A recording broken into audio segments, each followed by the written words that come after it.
क्या आपके बेबी के सर से इतना पसीना आता है कि पिलो गीला हो जाता है और पेरेंट्स परेशान हो जाते हैं? लेकिन रीजन सुनोगे तो टेंशन कम हो जाएगी। नमस्ते पेरेंट्स, कैसे हैं आप सब? उम्मीद करते हैं कि आप सब अच्छे होंगे। और आज की वीडियो में हम बात करेंगे, अगर बेबी के सर से ज्यादा पसीना आता है तो उसके क्या रीजन है, कब नॉर्मल होता है और कब डॉक्टर को दिखाना जरूरी होता है। ये सब कुछ डिटेल में जानेंगे हम आज की इस वीडियो में। क्यों आता है पसीना, क्या रीजंस है? तो सबसे पहली चीज, छोटे बच्चों की टेम्परेचर कंट्रोल सिस्टम पूरी तरह से डेवलप नहीं होता है, इसीलिए बच्चों को ज्यादा पसीना आता है, स्पेशली सर और नेक के एरियाज पर। बच्चे जब सोते हैं उस वक्त भी पसीना ज्यादा आता है, क्योंकि बच्चे गहरी नींद में जब होते हैं तो बॉडी का हीट रेगुलेट करने के लिए भी ज्यादा सर पर पसीना आता है और ये पूरी तरह से नॉर्मल है। अगली चीज, कपड़े और रूम का टेम्परेचर। ज्यादा गर्म कपड़े पहनाने से या फिर ज्यादा टाइट कैप पहनाने से या फिर अगर रूम का टेम्परेचर भी ज्यादा है तो इससे भी जो है बच्चों को बहुत ज्यादा पसीना आता है।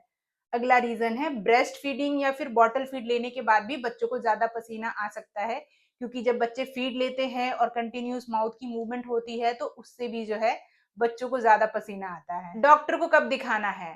पसीने के साथ में अगर बच्चे का वजन नहीं बढ़ रहा है, बच्चा वीक है और इरिटेटेड है, बच्चे को फीडिंग लेने में दिक्कत हो रही है, साथ ही बच्चा अगर बार बार बीमार पड़ रहा है, तो ऐसे सिचुएशन में डॉक्टर को दिखाना बहुत जरूरी है। और अब बात करते हैं कुछ होम केयर टिप्स के बारे में। तो सबसे पहली चीज, रूम का टेम्परेचर बहुत ज्यादा गर्म ना हो।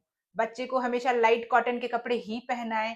बेबी को कभी भी बहुत ज्यादा टाइट कपड़े ना पहनाएं या फिर टाइट टोपी ना पहनाएं।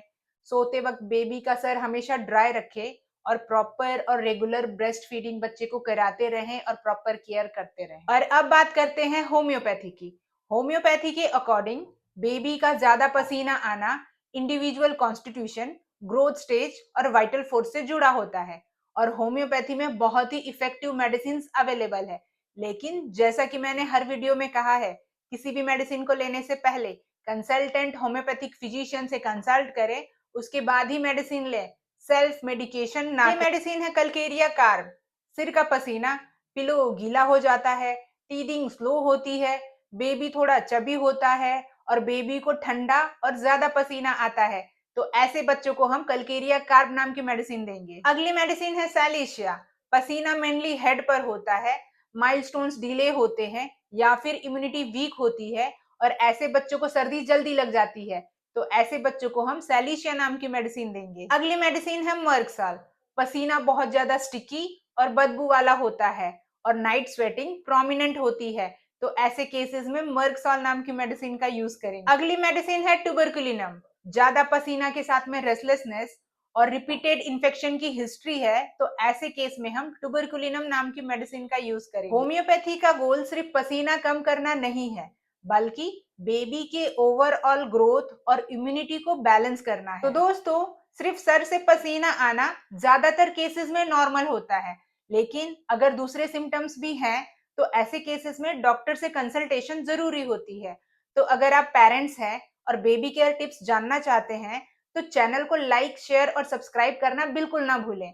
और इसी तरह की हेल्थ अपडेट के लिए सब्सक्राइब कीजिए टॉक विद डॉक्टर पूनम को। और हमसे ट्रीटमेंट कराने के लिए स्क्रीन पर दिए गए नंबर से आप संपर्क कर सकते हैं। तो मिलते हैं अगले वीडियो में एक नई जानकारी के साथ। Thank you.